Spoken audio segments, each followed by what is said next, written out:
Dimenticavo, questa non serve solo per fare i trattamenti, ma se avete dei balconi o avete dei piccoli terrazzi dove se ogni sera dovete dargli un po' di acqua, non fate altro che togliere l'ugello che c'è davanti e il relativo filtro e portando alla pressione minima non fate altro che schiacciando lentamente questa parte qui.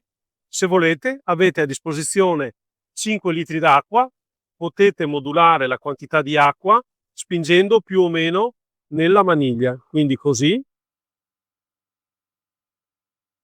Tenetelo in considerazione, è un bel prodotto, vi farà fare in maniera più agevole e meno pesante quei piccoli lavori o quei lavori un po' più grandi del proprio giardino che di solito sono abbastanza, diciamo antipatici. In questa maniera sarà un po' meno antipatico.